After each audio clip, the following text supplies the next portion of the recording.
Ready? Ready? So I'll open up the main one at 6:30. Yeah. I pledge allegiance to the flag of the United States of America and to the republic for which it stands, one nation under God, indivisible, with liberty and justice for all. Let the minutes show we have a quorum. All council members are present.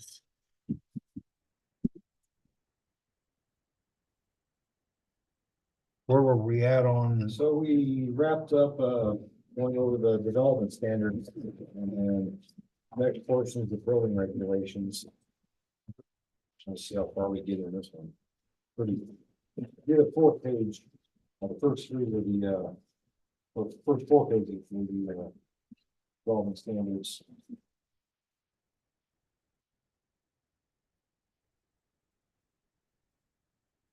So we're looking at this number 6 buildings wrapped. Yeah. Okay, I got some questions on that one. It should, the first page of that should look like this. Yeah, that's what I have in front of me.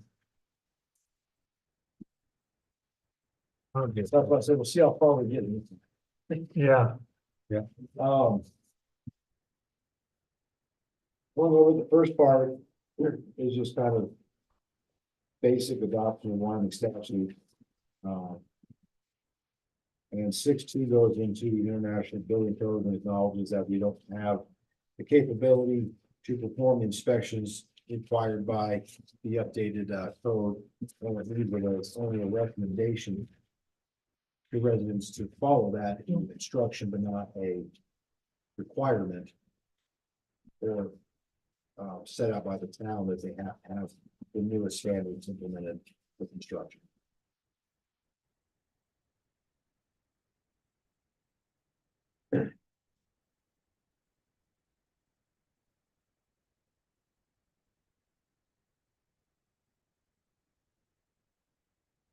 Spells out all the references to the recommendation. Which I believe is what we had talked about. Not incorporating them. The question was, do we leave it as a recommendation? That's where it's at.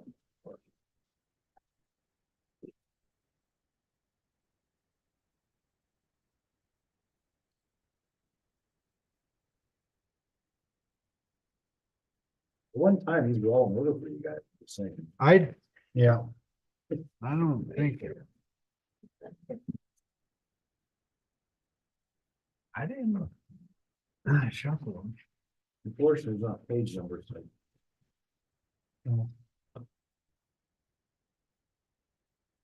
I put a paper clip on. That's what I did. Mine too.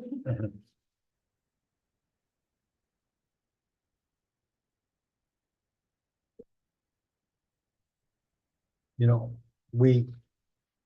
yeah, because one of the reasons, because we don't have the staff and stuff, we gotta be very careful what we adopt that we're trying to enforce. Yeah, Marshall recommended that we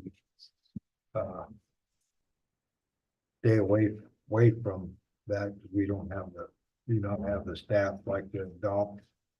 But Riverton has we need we want good buildings built in our community, but what do we do without hamstringing development also? I mean, there's got to be a path that we can work that works for doing both. Well, one of the things that we had talked about with them, as well as I think a year ago, was with Marshall, was having, if we had anything with the standards, that it put the onus on the developer or the builder to hire and provide certification that was inspected according to the requirements of the town, but up in town do the inspection, something along those lines. Yeah.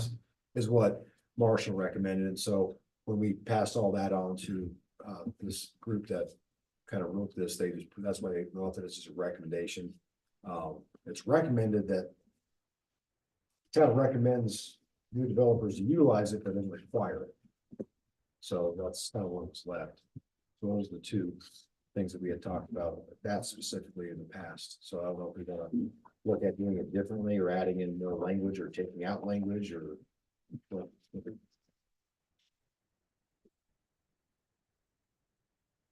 One thing keeps us from having liability where we have no expertise. But I think with it being a recommendation, it's not required, so if they decide to follow the Correct. standard, that's okay. But we're recommending that they follow the new standard, and if they don't, there's no penalty, there's nothing in the town that is requiring additional cost, I guess, as opposed to mandating that they follow those standards, but they have to pay for it, I guess. is the- You know, I know past Mayor Garden, Riverton. Well, that was a battle it is that was trying to. Especially that electrical code that the state adopted and Riverton had followed through and adopted. They had no electrical engineer. Or not even a certified master electrician or something on staff. That's what it took to meet the standards for inspection. So that had to be hired out. And we even talked in FTAG of trying to figure out the mechanism. That the hire one from all the communities pitched in to hiring. But sure enough, something like that, the same day you need one in Riverton and one in Shoshoni and one in DuBois. Where does it go? Type thing. We just decided it was, we're too spread out that could cause, and then having contractors waiting for those services. So, Riverton was going to continue to do what they were doing, and Lander at the time, Lander did have one on staff that qualified, but they don't anymore. So I don't know if they're hiring third party, like Marshall suggested, or whatever, if they're hiring third party to do that, but it's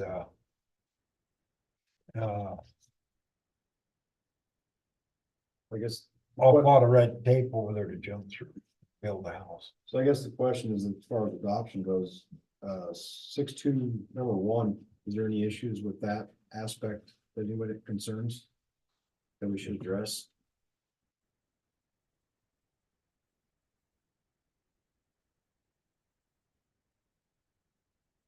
So what happens if someone buys a house, a VA loan or FHA, whatever type of loan, Fannie Mae, and they require a certificate of occupancy from the town? That would fall back to this, that we don't issue that, so they would have to get that through their builder or whoever. Well, they're buying a house that's already here. I bought a house in Riverton with a VA loan, and that wasn't required. Okay, We had to deal. On new construction, that might be different. Cause I know the VA, and FHA also do construction loans. Well, I'm not sure about FHA. VA does have a program where you can get a construction loan and build a house. And since in order for us to get a certificate of occupancy, we would have to hire someone else to do it. We can't issue it. We'd have to put something in there that they'll have to obtain that. They'll have to get the master electrician, plumber to come in to issue that and inspect the premises that they're satisfactory and issue that. Because that's where we ran into problems before, is that we don't have, all we can do is, as far as this certificate of occupancy, is that the lights turn on, the water works, that's all we can say. And that's what's specifically stated in that, what we have, what we can give. We ran into something similar to that with that tower out there. Because they were wanting, substantial, they wanted the town to certify that everything was done. Kind of done correctly, and I said, we do not do that in Shoshone. They're used to dealing with places, bigger places that do that. The only thing I can think of is that if it required a certificate of occupancy, that would be something that would be included in their building permit as a fee and charged ahead of time, and then we would have to hire out when we can those personnel to do that, which would cost the town money. So we'd have to somewhere along the lines, we would have to You know, look at that. my mind, we have a building permit. And have in that building permit. Saying the contractor is required to get. Inspections throughout the process for. Foundational, whatever, all the way to electrical and plumbing. And that's gonna be on the contractor's responsibility. And. Go that way. And to me, if we do that. Then the. Certificate of occupancy. Says it's met this requirement for electrical, met this one for foundation. Then the town can say, based upon these inspections, you're certified for occupancy. And that, But what Kind of- standard for electrical in particular would we? but that. Is kind of covered later on in this section. So in more specifics under building permit required. And it kind of breaks it down into all kind of, that we can modify that. There. This is kind of like more like a preamble, just saying that we're not. Just stick what the town can do, basically. So it's not saying what's required for the construction, that one paragraph. It's more just outlining at the top of the ordinance that the town doesn't have the capability to do these things. But that doesn't mean they're not required in some other form or capacity later on in the ordinance.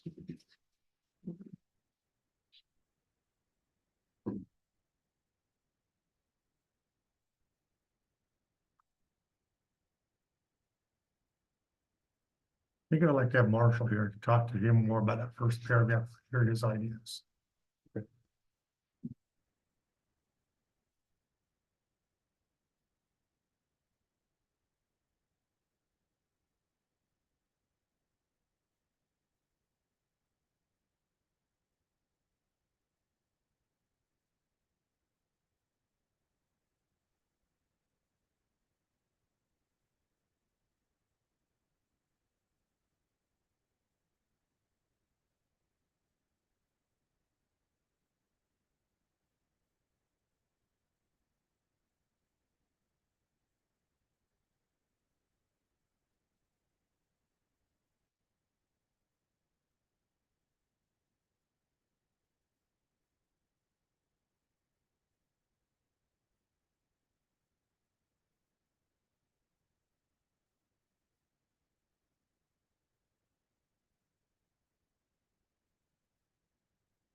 I have some questions on 6.5.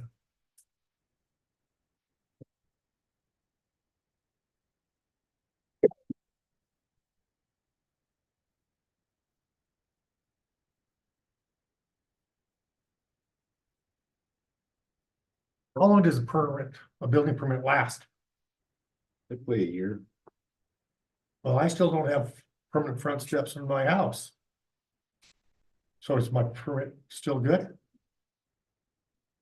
I don't have an expiration date on them. So my question is, should we put a date in this code?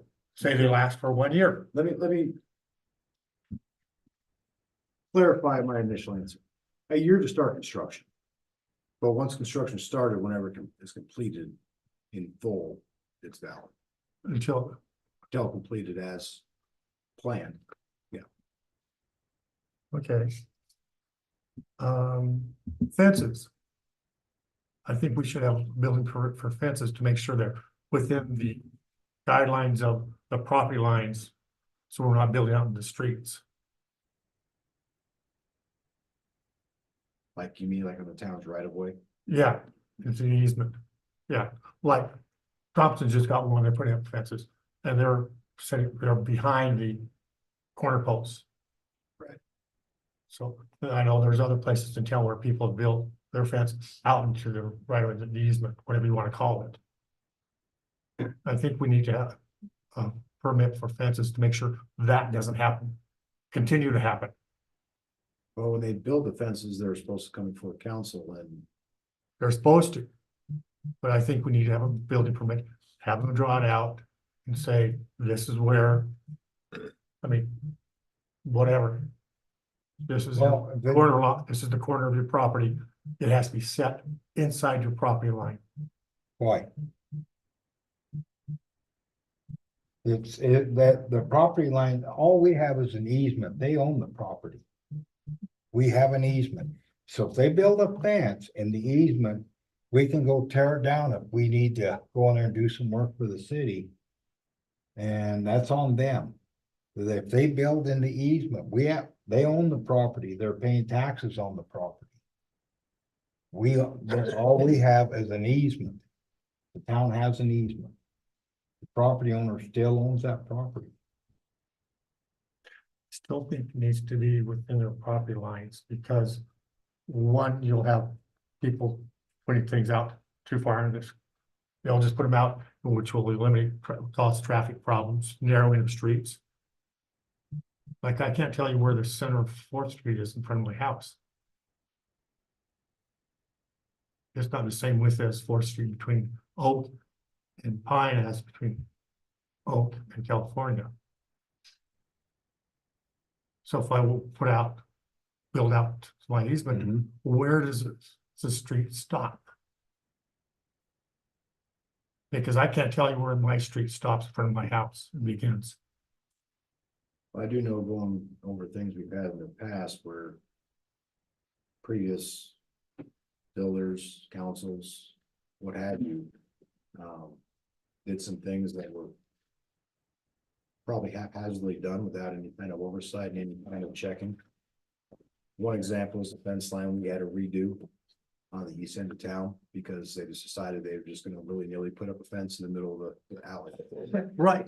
And has been going on in this town probably for 80 years. But the survey, there was So a I get what you're saying, trying to correct it for the future. What I will say is that as of right now, the town has the authority to go through and we can just hold, make a lot of people angry. But we have the right to do that and to make that easement and use it for whatever the town council decides to use it as of right now. And then we don't have to pay them anything because they put it on the town's easement, whether it was done there intentionally or not. So in your case, we'd obviously have to hire a surveyor to come out and really mark it if it's not already marked. And then say, okay, well, you're this far into the easement, the town decided that this is a hazard because the road's too narrow, so we are going to utilize your easement for whatever. But there could be a safety concern of what Bob brought Yeah. out of putting this. So fence I'm too. trying to. Yeah, that's what I'm saying. Where they should have they should come to town council for a fence and see that, if there's a safety concern or something like that, we would.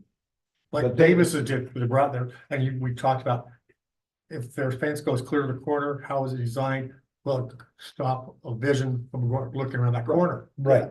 Those are things that we need Yeah. to make sure that fences have permits, so we can say, this is where they belong, Right. and no. And I didn't see that in here at all. Yeah, I do know the newest fence we've got put in there, doesn't, to me, I've pulled and looked, doesn't really cause anybody a problem. You're right, Yeah, that's Yeah. So They that's, apply for that. now. that's what we should be pushing for. Well, that was passed on the premise that I went out and inspected it, Right. made sure that it wouldn't be a hazard before we gave it to them. Right, Correct. That's I mean, it wasn't spelled out ordinance, it was a directive of the council. right, right. I don't. I guess we could put something in there that prohibits it unless there's, I think there should be an unless in there, because just, you have the right of way, it's your property. If you want to build on it, if it's not gonna cause any of those issues, I don't think you should be prohibited from doing it out of hand. But I think there should be a process to ensure that it's not gonna cause the problems you're talking. so that's, to me, that process should say, you must have a building permit.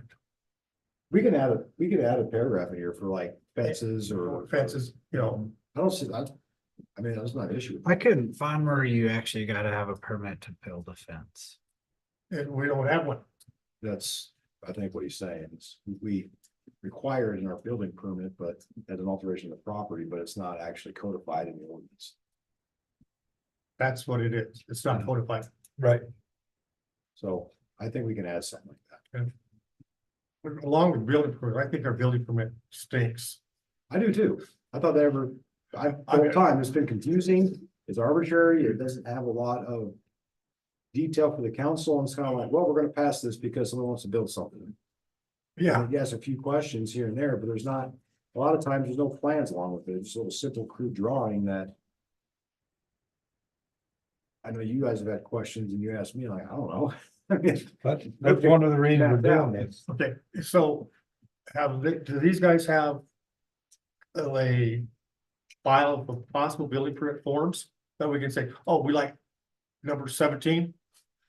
How to catalog of forms? I'm sure they do. I mean, they assist municipalities across the state or across. Across the country. So I imagine they have some templates that they could kind of throw at us to take a look at and, do à la carte, and give what we want or something like that. I think Why we not? should have that, because if we look at, say, okay, I'd have a different building permit for a house on a given lot, let's say 3 lots, 2 lots. Versus the expansion over by the cemetery where those could be ranchettes. I would have a different permit for those. Just because, say, okay. Because the size of area. I'm looking at, say, okay, I want, I'm gonna have an outbuilding here, a barn, corrals.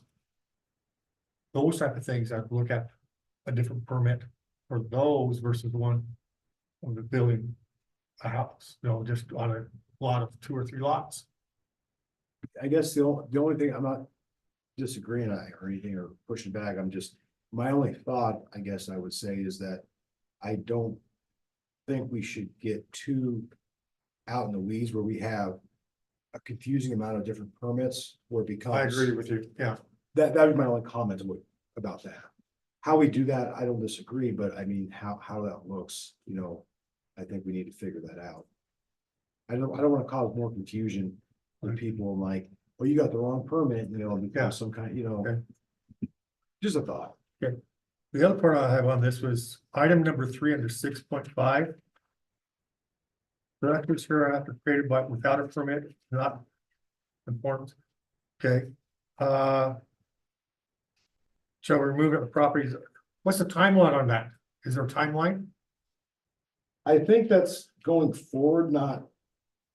So going back to the United States Constitution that applies, Congress and the states, 10th Amendment, shall make no laws that are ex post facto, so we can't go back in time and enforce. I agree. So therefore, that is for new construction. As soon as this is passed, As soon as this is passed. right. But, say, shall be removed at the property owner's expense. As the time of this passing in there. So is there a timeline for the town to remove it? Is there a timeline? So I don't see any teeth in this item here. I mean, Or you mean you give them 30 days notice to move it, or we're gonna move it? yeah. I mean, If it says structure erected without permit, or kind of this shall be removed at property owner's expense. That's it, I mean, how long did town mess around with Sid's old buildings? Years. Multiple years, from 77 when they burnt till 2000. Oh, just downtown, I thought you were gonna say, if you're talking townwide, I'd say till present. Yeah, okay, so. We don't have any teeth here saying how long will, giving them, or is it would be 6 months? How long do you think someone should have if they erect something or like that's done illegally, you need to remove it, how long should we give them? 3 months, 90 days? 30 days? 45, I mean. Negotiating here. Okay, what I'm looking at is, one, sometimes I'm flat ignorant and I don't realize something that's happened. No, I drive around all day and, I can be looking over here as I pass something over there and just not see it. I know what you're talking about. And then- Like that guy moved the trailer in. Well, I knew that the very next day. 'Cause I was like, We're still trying to get it moved. well, actually, that's not really this, well, it kind of is in this conversation, so. Under our existing ordinance, that's what later on in here, I guess, we need to get into like derelict buildings and. Right. Stuff like that, but under our current existing abatement, we had to go through a long drawn out process. The judge found him guilty, gave him 45 days to clean it. I think he's on day 36. And he's lit 2 fires that I'm aware of back on his little pyre to be erected. And then just left them at 3 o'clock in the morning. I'm not sure if Mike came out, put the one out or not. But, so once that expires, we are going to incur costs because the town is going to remove all that stuff. And when we're said and done, he's not probably gonna pay us back and we're gonna have to put a lien on his property. And but that's what we gotta do. So I think we have to keep that in mind, because that probably will be super expensive, but some of the other stuff could be a lot more expensive. And if we put ourselves in a position where we're doing that, and we put it that, or we will do it in this day, are we, so I don't know, without Marcia, I don't know, maybe we're not setting ourselves up for something, we put a specific deadline. But something along the lines of like 90 days or further action, where that action could be enforced or something like that, I agree, I just don't know what the answer is. I just didn't see any teeth there. I think, I think I'd go with 45 days and put a little clause in there, so, arbitration is possible between the parties.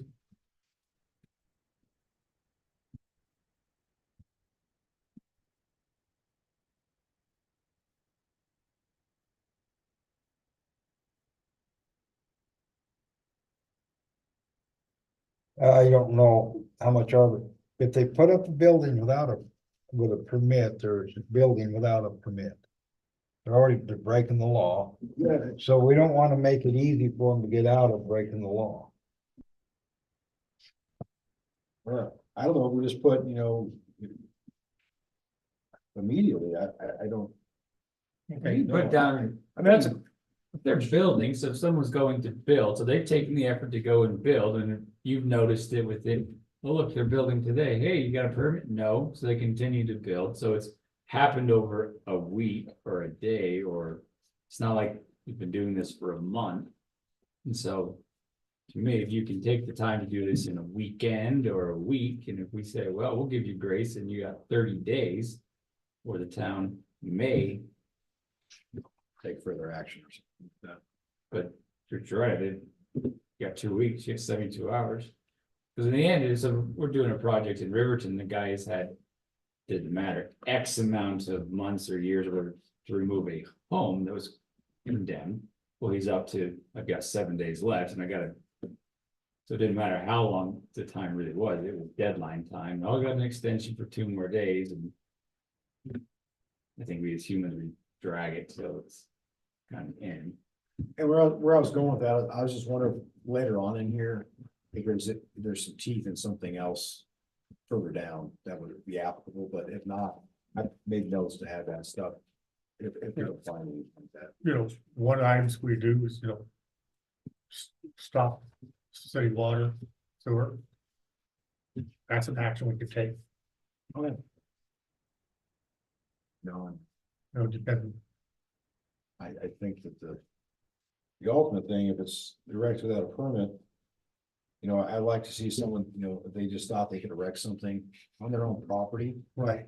That's where I'm coming from, not like, in your backyard, like in Riverton, at my house in Riverton, we put up a pergola in the backyard, but we didn't put a roof on it, so we didn't have to go to Riverton and ask for permission and all that stuff, because it was not under a new construction, it was, or an addition, so it was open because it was just a pergola.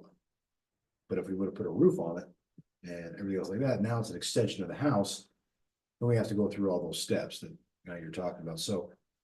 If so, I'm saying, what if somebody made an honest mistake, they thought they could, it's my property, I'm not saying that, you know, it's right or wrong or different, but.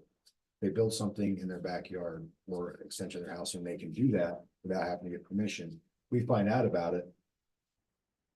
I don't think that any teeth we put in there should be just punitive, I think it should also be rectifiable, something that allows them to be able to rectify that if possible. I agree. As well. Yeah, I think there's a difference between backyard and front yard. I think this kind of hovers around. We have a problem with people with their fences, so. Multiple times, so they built this nice fence, looks great, did a great job, you're 5 feet over the line. Well, I'm not tearing it out, okay, well. So then the next person we threaten, you can't do that, well, so and so did, okay, I think that's where we. I'd like to get her away from threatening anybody and just get into, this is what the law is in Shoshoni, and this is how it is. It's not a threat, it's the law, and either you follow it or you don't. I would Yeah. prefer that as, I know you're talking about right now, we're a lot more lenient, but I'd rather just, it's cut and dry on some things, black and white, and it's not, there's no negotiation there, and I think we've been maybe too lenient sometimes, and it's allowed things to kind of push. Sure, we've been fortunate, it's like people that cover the fire hydrants, you know, little things that, there's not been a fire, but there's places where the fire hydrant's not readily accessible, and you think, oh, yeah, it burns to the ground. So we get there and we gotta fight and say, well, fire department's fault, they didn't know, this is an example of someone who's made a decision, it's never gonna happen to them, and then boom, it happens. I know what you're talking about, you know, but in that case, our ordinances allow for expansion of a sidewalk on town right of way. And that's a town issue, and the town wanted to take action to rectify that. And if they did, it would be the homeowners, they would have to remove it under our current ordinances. But I think, you know, that is the sidewalk or yard, is, in my mind, I don't think that's something really under the construction, because it's easily removable versus you put a foundation in the ground, you're building up a kid's play yard or something, you know, that's the other part of, you know, Wasn't there wishing well, it was done over on. Right over the fire hydrant, Was there? I don't know. it was, it was at Darla Keever's old place. yeah, Oh, really? they had a fire. Yeah. It wasn't like it was but they got the fire hydrant there and it was easily removable, sure, but it's the middle of the night and crap's happening. Yeah. Well, So I I- think, Not a good idea, yeah.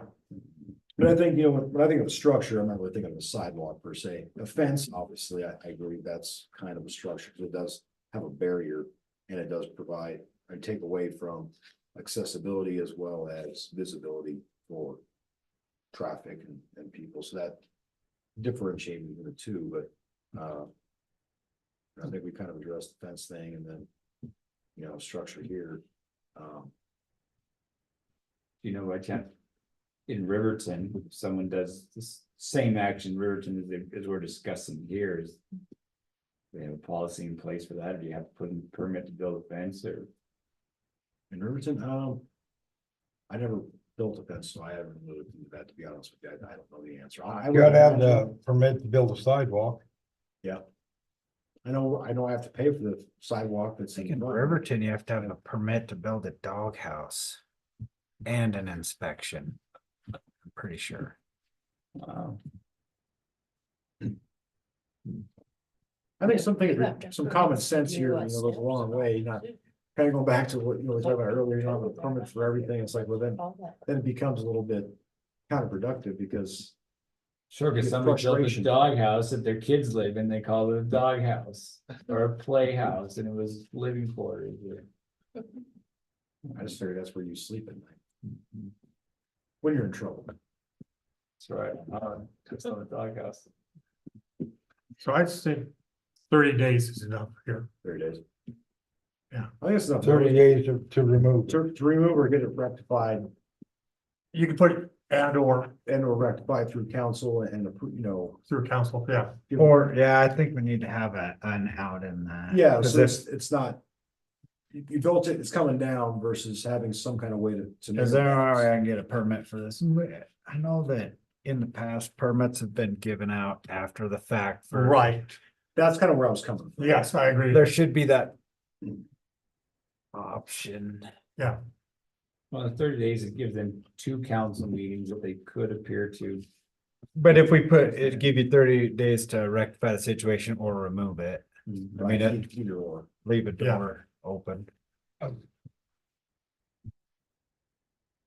would be the harm in, as far as the building codes, fire codes, electrical codes, just officially adopting the policy that our town codes are the same as the state codes, and all inspections are to be done at the owner's expense. And that's what we With talked. no teeth, really, but it leaves it open-ended if it's necessary, but adopt them as the code.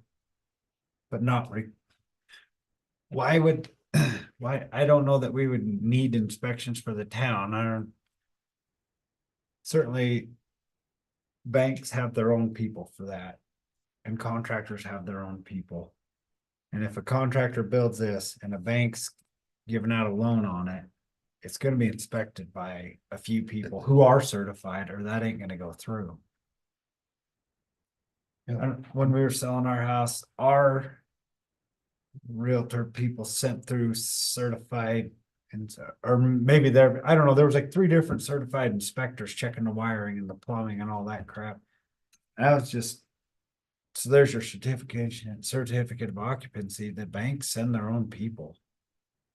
If that's our town code and we accept that as that, well, that's what it's supposed to be. Why do we gotta inspect it if there's not an issue? And if there is an issue, we'd have the power to. By saying these are the standards. Whatever we do, we don't want the town to be taking any liability for that. No, but if we put in there that this is the standards for this Well, no, town, but I'm saying, as And long as it doesn't. bring inspections are to liability. be done at the owner's expense.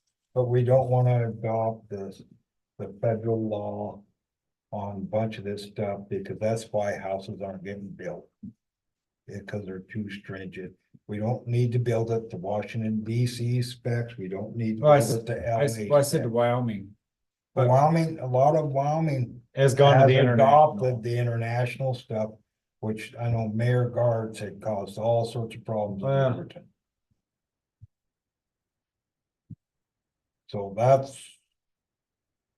that's what, I'm not a builder. I'm not a contractor, so I just want to be wary that we don't adopt too stringent. Well, I don't wanna go straight, that's why I was not looking Right, for any right. teeth to it. And I guess without knowing for sure, do some banks require following Sure. those standards regardless if the town requires it or not? I don't know the answer to that. neither do I. That's something I guess I would want to get some more answers to before I even comment on it, Yeah. because I don't feel like. But I want there to be some standard set, but Oh, agreed, as unrestricted as is possible. but yeah. You can, have good. But just like the DEQ, your environmentals. You gotta have them, because if you don't, there's people take advantage of Total them, anarchy. but it can go too far with the regulation and inhibit. Growth. That's the same thing here, we try to. Protect the town, the public, but without going overboard. And I think that's what they were trying to do with their recommendations here, that right, Chris? That was my belief, is to strike a balance between encouraging following these but not requiring them and mandating them if they're not mandated by the bank or whatever that you. And they do their own.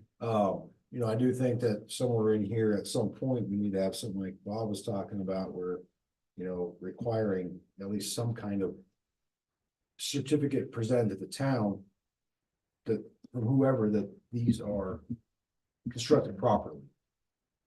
I think that, But then to what standard, I guess? yeah, I mean, what that looks like, I don't know, but I think that, you know, because if we don't, then someone just builds some shanty building and it burns up and it starts a fire or whatever, then, and we had nothing to show that we did our due diligence to make sure that construction was proper. Without putting the town, but putting the onus on whoever to provide that documentation, at least that way we can say, well, we had the ordinances that said this, we had the certificate. Now, whatever comes of that litigation is on the builder, on whoever that took shortcuts or whatever the case might be. I don't know. But, yeah, if What if we had a a- buyer, well, I mean, most buyers, it's not all, but buyer pays cash, maybe not, but a buyer even pays cash if they're smart. They will have an inspection done. I could tell you about 4 houses in my lifetime. Me personally, every one of those I had an inspection. Every single one of those, that inspection failed to find everything that was not disclosed by the previous owner that they did. That I now have to pay for. Every single time. I promise it happens with almost every person that's dishonest in this country that sells a home. Will do the least amount of work to make it look good, pass an inspection, unnoticed until the next owner comes in and finds all the problems. Tell me I'm wrong. Well, I've also seen just the opposite. I've seen inspectors that weren't worth a crap. I've seen people that won the lottery, but not. Well, even some, well, the ones that ain't worth a crap are also looking at inspecting your home and not finding Right. things. Yeah, I mean, it depends. on the inspector. And I've also seen it as selling homes, seen inspectors call stuff that were absolutely not wrong. That's, but I mean, by at least having some kind of, something the town has that proved that they at least had it inspected on new construction. I think would at least give the town at least some protection that we made sure that did our due diligence, that where it was going, the council at least knows that whatever construction was approved here at least was done and certified by an independent party that is up to code or whatever. I think that's what you were talking about. So Jake, when you built your house, did you pull your own electrical permit from the state? No, Okay, I did, I've done several of them. and pulled your own electrical permit. with that power line and all, I had a electrician just come in and Okay, the power company and trying to get online and they did that. so Wyoming allows any homeowner, any person who are building, you can pull an electrical permit in your own name. Yeah, we've done, we did it for, we've done the last 2 that we did at the yard. I mean, even up in commercial. Okay, I didn't know it was commercial. So we had, so we pulled the permit. I remember we put down as general contractor. We had an electrician to follow up with it, but yes, same thing, pay your $50 fee. So everything from single wide trailers to. Well, I've added some wiring for agriculture purposes, I guess. Yeah. Since that, but But you didn't pull a permit for that. it's all off the same meter base. Yeah, so you- I think you're, I think from the town's perspective, I think you're right. I mean, we see it frequently here, people trying to make a buck, and they take that ugly, nasty pig that the people said tear it down, and they put shingles on it and paint. And the next person comes along and says, oh, man, it's $100 less than rent. And they get stuck with a problem that they can't afford when it breaks. But having a town have some form of a standard saying, we want people here, but we'd like them to not be a fire threat to their neighbors because they things. I think some of that comes into some of the other stuff later on, or into like derelict buildings and things of that nature and remedies for that. This part, I think, is specifically just brand new construction. And what the town's responsibility is to ensure that that construction at least is adequate and not, you know, some fly-by-night operation out of Correct. Colorado that comes in, erects a house in 3 weeks and says it's it's great with no inspections, and we have no requirement that any inspection be provided to the town to at least show a new construction has been done to whatever code the council, says. But at least something to say that since we can't do our own inspections, is what I'm trying to say. Yeah. And requiring some kind of documentation from a third party Mhm. inspector. I don't know what the exact language would look like, but I think that is just do our due diligence. That's as a where town, I'm at too, and honestly. I mean, I can go build a house, I'm gonna tell you right now, I haven't done that since high school, it's probably gonna. But yeah, you fall take, apart. you take that thought of it. Is a new house gonna be more reliable than the old derelict junker that someone goes in and remodels? And that's kind of on us. Later on here to go around and identify those types of construction buildings. And then have remedies to be able to rectify that. One way, that whether we're putting the onus on the owner, to bring it up to spec or whatever. There might be something in there that we have to, I don't know how that's gonna look on rectify. There's a lot of old buildings or houses in this town that probably should be torn down. But. Anybody's free to go and buy them, anybody's free to come in and put in a building permit to remodel it, and we just say, oh, great, they're gonna.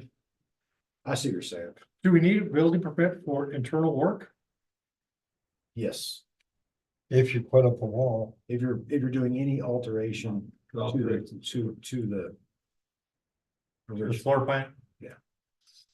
And the roof, if you re-roof, is it required? If it's not, if it's the same roof and the same, you're just redoing it, then no. So that's what's, I guess that's kind of. Build this new home, whatever you do, you gotta inspection, buy a junk home. There's no foundation improvements requirements, there's no electrical improvements, there's just, And I think that would be something that would be different than this part. I think it'd be a whole different category, like you're talking about fences, adding something that specifically targets those. And that might be later on in here, maybe not, but I see what you're saying. It's been a while since I've read all of this. I know it's a lot, Yeah, but if it's not in there, I think that's something that I agree, I see what you're saying now is that to ensure that any remodel is also done in an adequate fashion and not just, because that would be unregulated completely. They just come and remodel and sell it. We have no idea. or they turn it into rental. Or turn into a rental and it's shoddy wiring, starts on fire, and then we had no requirements that they had some inspection before it was brought up to occupancy. Right. So I get what you're saying. So that's something I can, you can probably add and take a look at having that as well. In addition to new construction, but also existing construction that is derelict or otherwise uninhabitable and made habitable. That was done in a way that,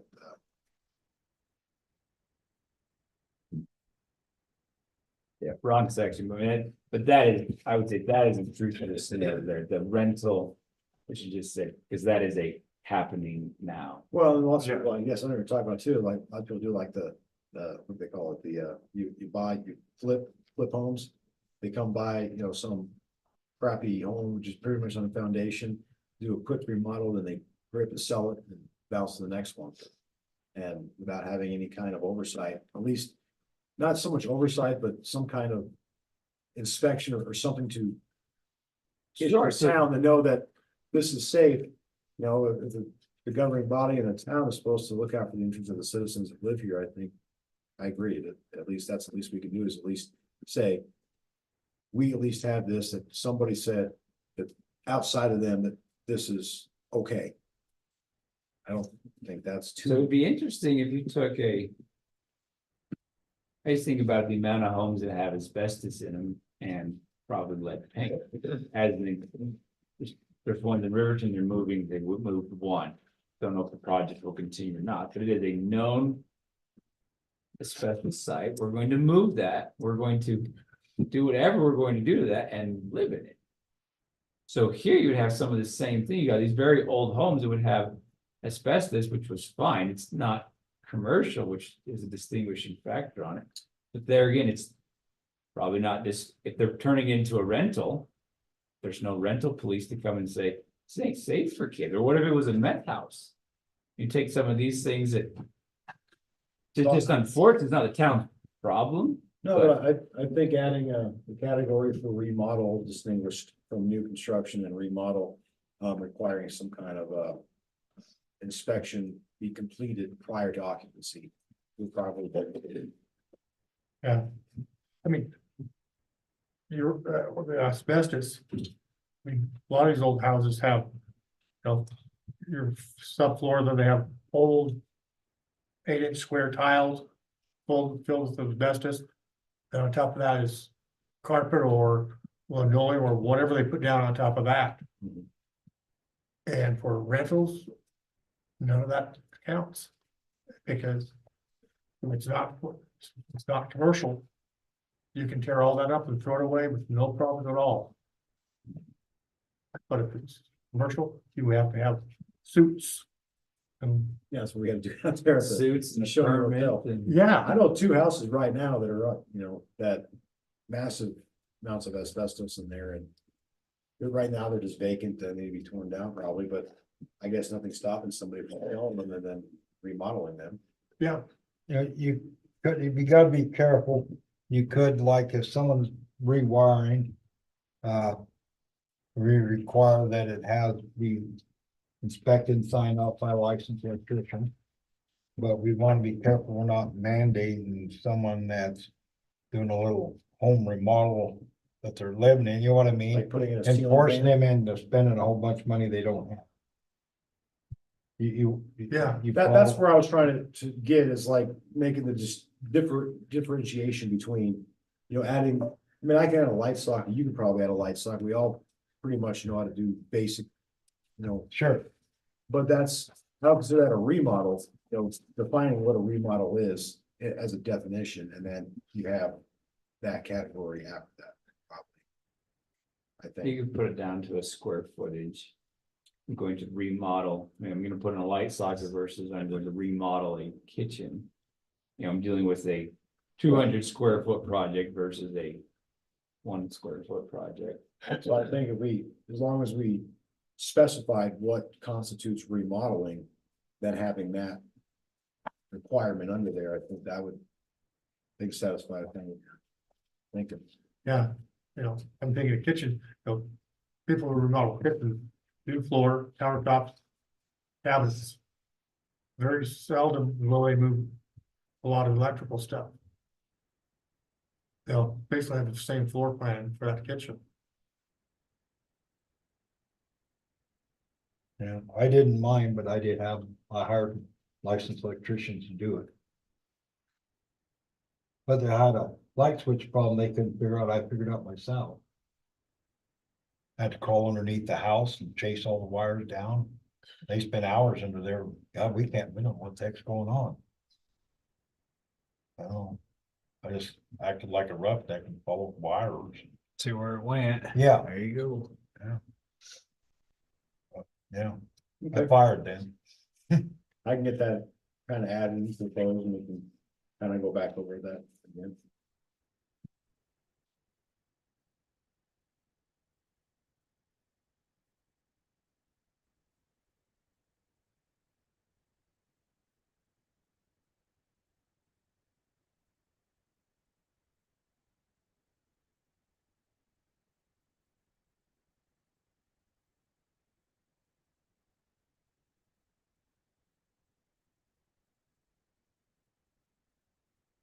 I don't have any more questions till 6.8.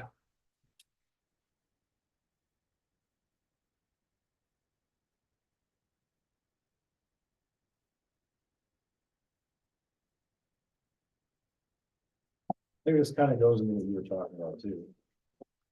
A little bit.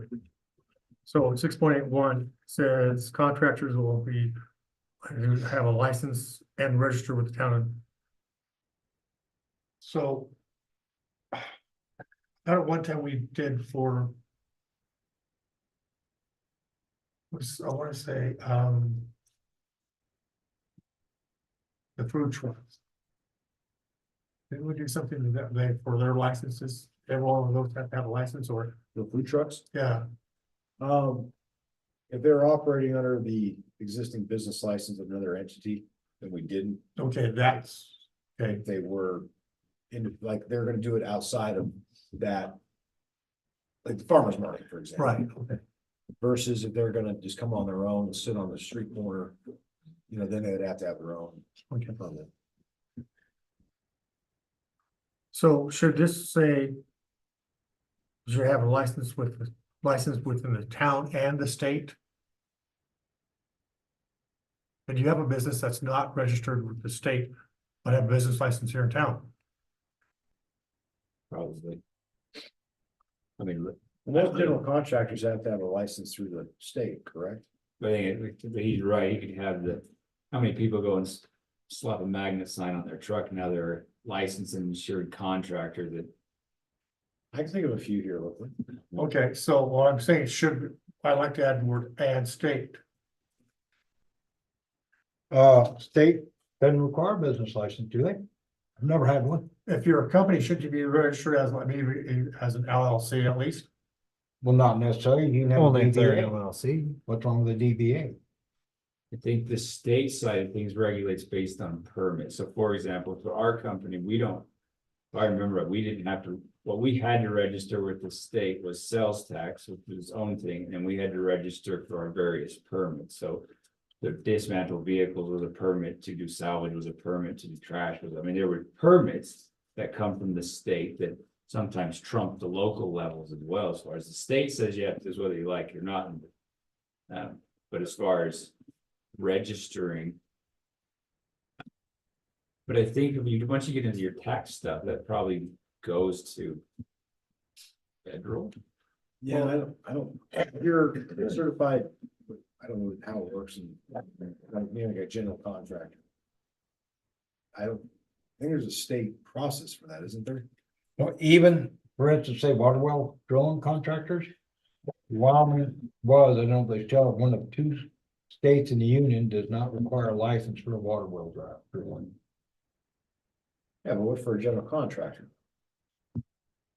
I would think. I.e., Pretty sure that to be a general contractor, you have to have some kind of accreditation through the state. well, you gotta be. They have a list of certified contractors.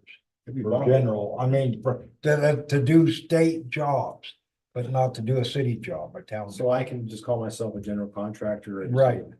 And there's no regulation for that. Well, there's I think he's right. If you come to town of Shoshoni and say, I want to bid on remodeling your town hall, and you say, great, we're looking for certified state contractors. Or some other pre-qualifications versus I got a magnet on my door. Right. I think.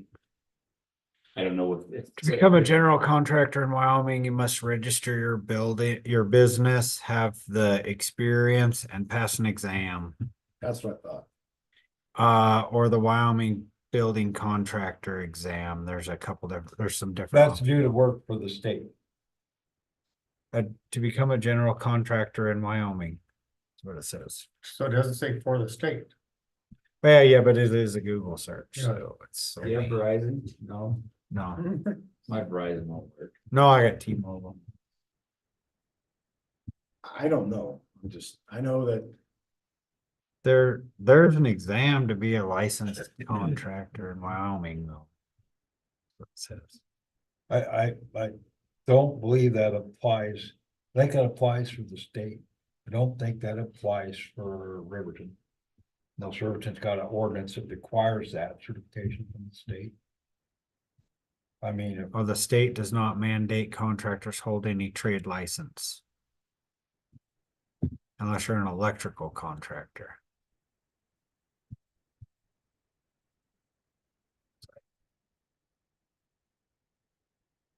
I guess they have one, but it's not even required in the state to be a general contractor.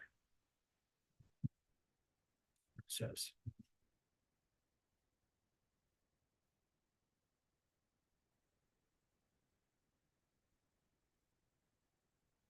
maybe like the water well driller, everywhere else in the nation it is, but not Wyoming.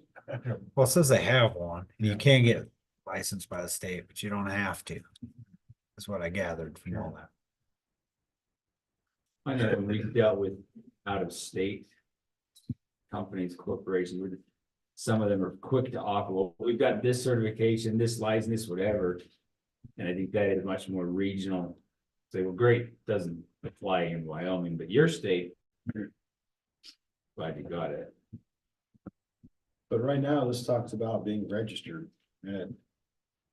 You know, right now, it go down, says that shall be unlawful for any unregistered contractor or subcontractor to construct, alter, repair, add to, subtract, from, improve, move, wreck, or demolish for another, any building or structure from the township. And it actually makes it a punishment misdemeanor. What this state has done, legislation passed last year. I think it's passed, going into effect this year. That for contractors to be certified, the Wham got working on this. Where you can be certified to do jobs in Casper and reciprocity like Casper to Riverton, so they could bring. So it'd be easier for contractors to work in between. To know that you're getting qualified, that's just something that, you know, it passed last year. And they're working right now, I think like. Where they can work, if you're like a contractor from Riverton wanted to go down and do a job for the city of Casper. If he's got the Riverton certifications, Casper would accept him. So there's agreements between towns doing that, and that's for city jobs. Like we had the guy who did in Casper. On the well house. Or the road, right? He would have to be bonded, so he's bonded, all of his paperwork is run through the Shoshoni County, Yes, but he can work here because of that concept. yeah, so that's something that's new, that's new that they're working on. But going back to what the question was, what constitutes being licensed, registered? I can pay my $25 business license and I'm done. I'm on record. That was the question you asked before we got into the whole Okay, conversation. so that's why I'm at, so I'm just. This was, to me, was unclear. That's all I'm saying. No, I don't disagree. That's why I said I can be a. Well, should we? What depth would we want to look if someone got a magnet on their door and I'm a roofer? I mean, that happened, I mean, that's something real common. Or, yeah, I can fix your driveway, re-asphalt or whatever. Yeah. And So what do we require for them to be registered? what do you think, I Mike? don't know. You're right, what can you have? I mean, you can. Credentials being what's your past experience. I mean, but that's not any, it's just word of mouth. I mean, you can do references, and that would be a provide free reference, credit reference. I mean, there's some things at least. That's what I'm saying is like, going back, you know, how do we, what are we requiring for someone to become registered other than just putting in a business license? Council approves it, now you're registered and you can, you know, there's no checks and balances for construction, so I don't know. Someone building a home, maybe a little more required than for a taco shack. Yeah, but right now it's the same qualifications. Right. So do we So break it maybe- out into categories a little bit and like, depending what they're doing, you know? Sure, you could have, in our last permit, just as an example, so we had somebody wanted to come here and cut trees. So they put in, this is my name, this is my address, and I want to cut trees in your town. Approved. Yeah, we have nothing in our mechanism not to. Sure. So if someone would bring up that, hey, these guys are crooks, or what, I mean, So someone, do we need to add like categories of like construction type stuff, you know? You're right, I mean, and all of a sudden you got 10 steps to jump through. But I do know that person could take that, and I don't quite know how Fremont County works. in Or general. just general thing, like you were saying, 3 references and something else to provide counsel with your business application to look at to certify, okay, this person has proven that they know what they're doing. Even if it was a questionnaire, how long have you been in business? So you have Good more question. information, that's a good idea. Do you have an EIN number? Yeah. I mean, just couple little Well, things that. Right. Do you have any other permits that are, you know, we have a irrelevant conversation, we have an EPA permit that we had to have. This random little thing, it took nothing to get, but started showing up on bill of ladings. What's your EPA ID number? I have no idea, it wasn't enforced, they just said, we'll just type in your name and we'll give you the number. But it was just one more step that said, No, but that's at least making a process to say someone's registered rather than just dropping off a permit. The Yeah. council looks at it, says you're approved. Cause technically they can come into town and do whatever they're. We're not trying to keep people out, but at the same token, saying. Who do we, and maybe it's great for us, hey, we need some trees cut, and this guy showed up and he's got 55 years experience in a fleet of trucks across America, and. So, wow, that's really neat versus. I got the magnet on my pickup truck. Well, it goes back to the conversation we've had before all this about business licenses being issued in town. Just because they're submitted without any kind of. question Background check. on that, so. I think setting up a process for being registered is not a bad idea. Just what's that gonna look like? Is it just a simple questionnaire so you have more information when you're reviewing the application? We'll make them show liability insurance or be bonded. That could be one part.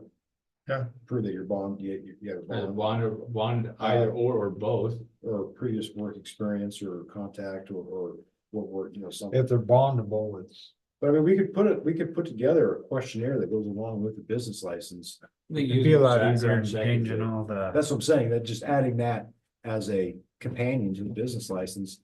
And that way, just making sure you put the right stuff, put on that questionnaire that you.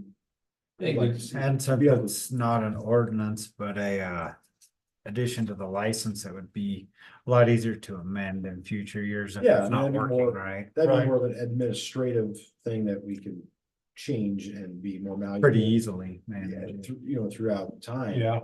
To add or subtract or whatever, but I think that's a good idea. I don't think we gotta put it here necessarily. We just need to do that. Change the business license. Change the business license. You could ask number of employees, how many subcontractors would you use? Or that type of thing. What's your, if you're a general contractor, are you gonna subcontract out So cement here- work? Here's what's interesting, maybe it's off topic, but. If someone was a registered sex offender. I don't know if you can put that question, but you think about, Yeah, absolutely. so They person really don't A have comes in and rights, in my applies for a opinion. license. And if they're on that list, then. They're not gonna, the neighbors aren't gonna get this notice of. This guy who's coming to town, lives wherever to work on here, is it? But doesn't he have to turn that into, If you're moving here, not if you're here for the day work. no, because my husband, where he was working out, they had one on his crew. And they had to turn it in to everybody every time they went to a different spot. Oh, yeah, I don't know, I think those are very simple things, like I said, background check. I mean, think of what it takes for us to hire somebody. I mean, if you hire somebody, if I hire somebody, the school hires somebody, it's not just. I'm here, I'd like to teach, I'd like to be a cop, great. There's a little bit of vetting that goes into We it. go through yearly background checks, even if we're already hired. I mean, I don't think we need to take it super extreme, but I think even just knowing that there's. So I think I can put, give it the mayor and admin, I think we can put together kind of a template. And we could take a look at that like a normal council meeting, just kind of review it or something if you want, and just kind of. Add in some more insight or take, just to refine it, then just make that a formal part of our business license going forward. Right, tax ID number of employees, years, I don't see a problem with that. yeah. don't either. And I think that goes into answering your question about this and satisfying that. Now you have the information. For. Who's, Right. Some of what we're talking about is recommended in 4 or 5 of this. yeah, that's why I said this is gonna take a while to get through this Right. part, because there's just a lot of things that. No, we're over time anyway. On number 4, on the liability insurance required. Says $100,000. Is that too low? Yeah, usually it's $1 million. I think nothing, a million almost is a joke anymore. We start, so 15 years ago, we started with $1 million. It's like, it was like bare bones, you have to have $1 million. It didn't take long and got up to 2 million. the next tier would be 5 million, so it just. We live in a different world. Yeah, well, I mean, like our LGLP is 1 million per occurrence. And our bonds, I think, are 100,000. I think that's, I think because the difference between the bond and the liability, so for us, we pay annually a liability insurance. right. The bonding stuff, I don't know much about the bonding side of things, but that's something that I think most companies. Well, no, that's why I was drawing a differentiation. We're bonding you guys financially for the town, $100,000. If you get away with more than $100,000 in this town, and that takes some effort. Versus liability, you know, you go out and Smashing. and I run over, you know, somebody or whatever, so I'm not paying attention, and you know, that's a lot more than $100,000. So I agree with you. $100,000 is like, I was trying to draw a comparison. Right. You're being bonded for 100,000. We're talking liability insurance, and right here is 100,000. I think you're right. That's Damage to Probably property, too building low. a house. I thought you was talking about the last time I got out of jail with a $100,000 bond. that was last week. Yeah. You weren't supposed to tell anybody though. But it's the same token within this. Making the requirements, not everything's attainable, but there's definitely a difference between. And pick your industry, someone's out charging $100 an hour because they've got $50,000 a year insurance bills. Versus the next guy that comes in and says, well, I'll charge $80 an hour and. I got next to nothing. But I mean, I think that And the other part is the size of the business. So if you're two guys just doing, you know, concrete, okay, that's all they do. Or, you know, you're an independent plumber. So, and you're just starting out, do you have that much money for? that might be something that we have to, depending on the type of contracted work, the bond is different. depending So on- based upon the value of the Liability. work, Yeah, so it'd be a floating, a tiered level. yeah, I see, like, you know, if you're constructing a house and you did really bad work and the house starts on fire and, you know, people are killed in the ensuing fire and you have $100,000 liability insurance, that's kind of way too low for something like that versus I'm putting a pad of concrete in front of your house and you trip and skin your knee. Do you really need? Yeah, that's what I'm saying, a tier level. So if the work to be done is less than 25,000. Or then you go to 100,000 or As you're a saying, $500,000 and go that way. If it was a tier level, you could have your insurance based upon that tier. You talking liability or bonding? Liability insurance. Okay, liability insurance, that would be. Okay, real hard for the town to ever get sued. I'm not talking to town. Okay, now, I was, and also hard. It's a little, if you're looking at protecting the property owner. Is that what we're talking here? They're talking 6.84, we're talking here about requiring the contractors. contractor's work having liability insurance for their work. I believe is what we're talking about. Yes. Yeah, I don't know what the industry standard is for something like. Like that, if a contractor. If contractor, I guess, has a lot of assets, he's gonna have a lot of insurance to cover his butt. I would If he also- don't, he may not, you know, it's My car insurance liability and my car insurance is more than that. mine is too, but a lot of people have a lot less because they don't have anything to lose. I got something to lose, so I got. I would think that town hiring or allowing a contractor to work that has nothing to lose on the quality of their work, probably they should be working here. Well, maybe, but But yeah, it's a real, I think is it. We had sewer work, or whatever done here, that was. This has nothing to do with anybody, but we hired a group to come in and do sewer work on $1 million building.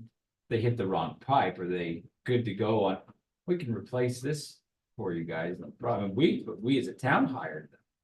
Not saying we have to vet everybody that we do, but I think that would be kind of just back to our, oh yeah, we.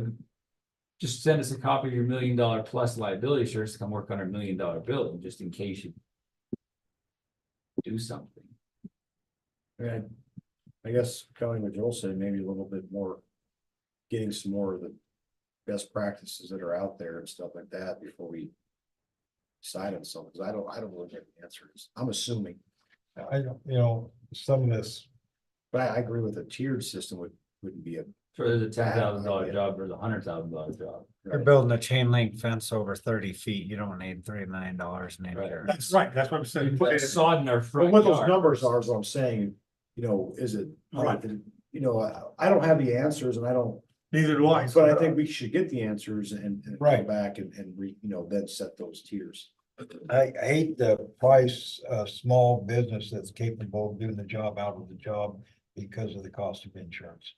That's what I was thinking, that's why I put Yeah. tiers out there. That's my concern, Okay, or one of my concerns. once we Yeah. get some more information on what Yeah. the kind of the best practices or. Area. Never really been a question I've really asked or pondered, so that.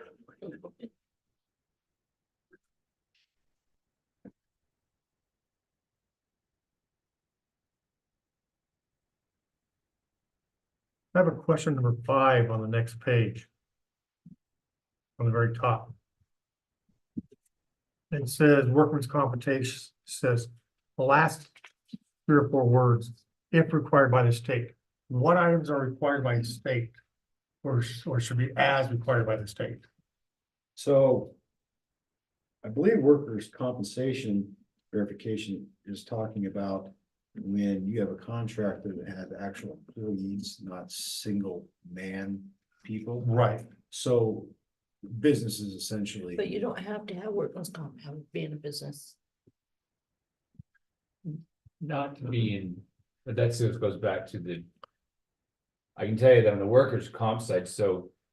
If you have employees, You don't, don't, nope. And so at school, when I taught, shop teachers, nurses, cooks, custodians, were all covered by workman's comp. Teachers were not, as a whole. Because they figured their occupation was non-hazardous.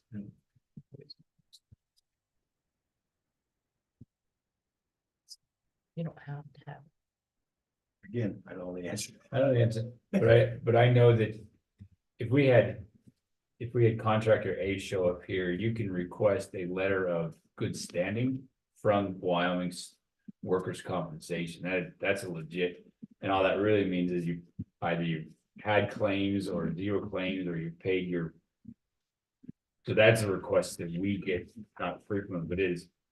That would be like a no surprise thing, like, oh, you want to come do this job, we recommend, or we want this, that is one of them, a letter of good standing. I guess Don't have in good standing, and you have employees on the job, they get hurt in town, whatever, right? That would go with your question about your interview or your questionnaire for the contractor license, period. Yeah, you have workers' compensation. Yeah. So we really don't need to have that really in the ordinance, is what you're saying. Well, we put it into that questionnaire. Is that what? Yeah. I think your question on the questionnaire would be, are you enrolled in Wyoming workers' compensation? Or whatever it's called, Just not- yes, Not put the requirement or whatever in the ordinance Mhm. itself, just put it as a questionnaire. Yeah, that questionnaire. it'd be a simple screening, it's not prejudice, you're not biased, just saying. Well, that way you at least know. That's right, saying you're bringing a crew on, we're gonna bring a crew on, or you that has no fallback. And we say, yes, we accept that versus. No, we don't. We could have a DBA electrician come in, certified electrician, and he's not signed up for, he could possibly not be signed up for workman's comp.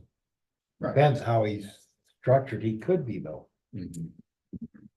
But I think the questionnaire answers it, it opens up that. No, I don't have it, I'm a sole proprietor.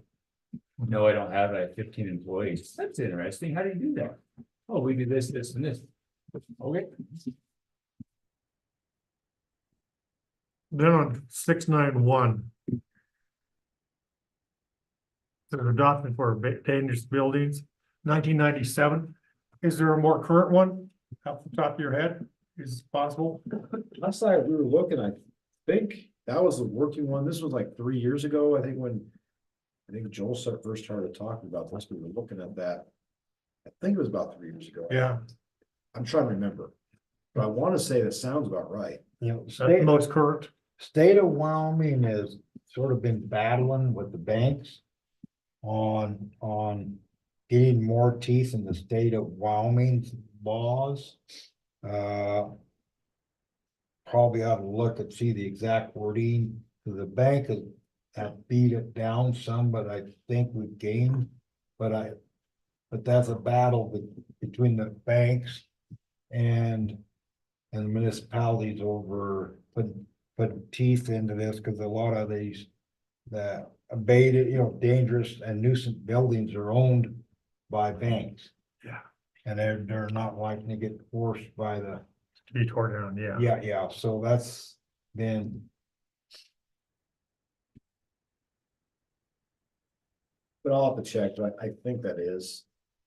Right, From my recollection. we'll check state statute also. And see But I know there's new editions that have come out. Yeah. I do know that. But I think as far as in state, I think that's the current working version. Otherwise,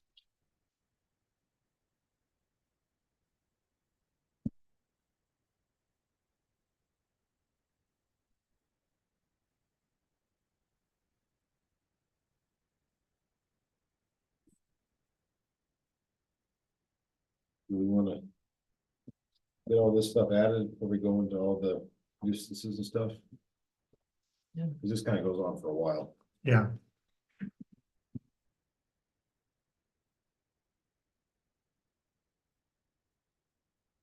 Actually, I was gonna make a motion to go home. I was like, Near 8 o'clock, I mean, I think we're, that was sort of what I had in mind, 8 o'clock. I If we just- get into the next one, that could take a while too. some mobile homes, yeah. Yeah, That's what I'm saying, I'm trying to keep us going in a way that's moving forward, but not like trying to tackle all this and jump over things because we're trying to get out of here. You know, when do we wanna to have another one of these? When's anybody available? Want to try to avoid the next council meeting, so we're not all day, or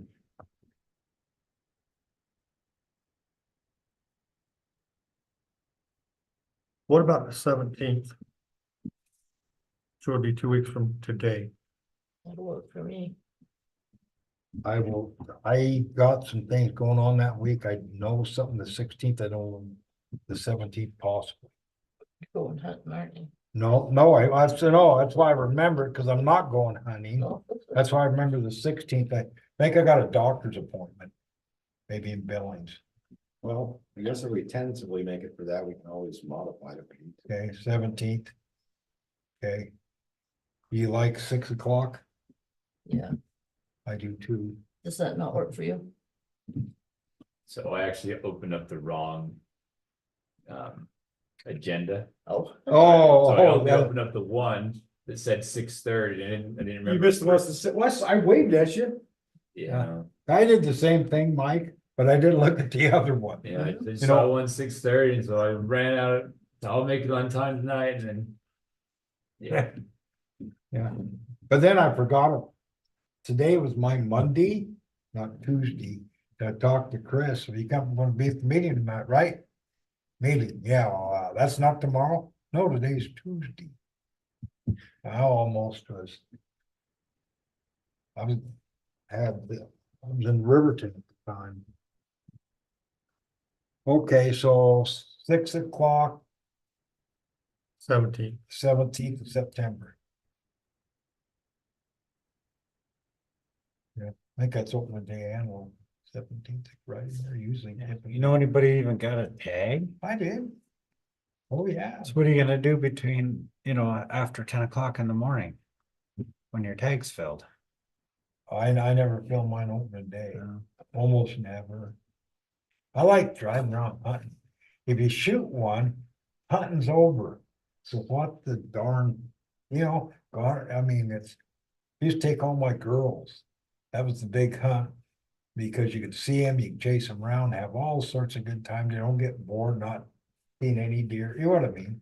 This will be the first year there won't be a picture of the boys next to the antelope their mama shot. Oh, really? If someone just ran one over right across from your house, you go. Claimed out, it's got horns and everything. Yeah, that's been there a day or two, I believe. Oh. Uh, Somebody motion to adjourn? moved. I she did that. seconded. Oh, been moved by Councilman Zent, second second. by Councilwoman Hartke. No further discussion. All in favor, say aye. Aye. Hold same. Meeting closed, 7:54? Yep.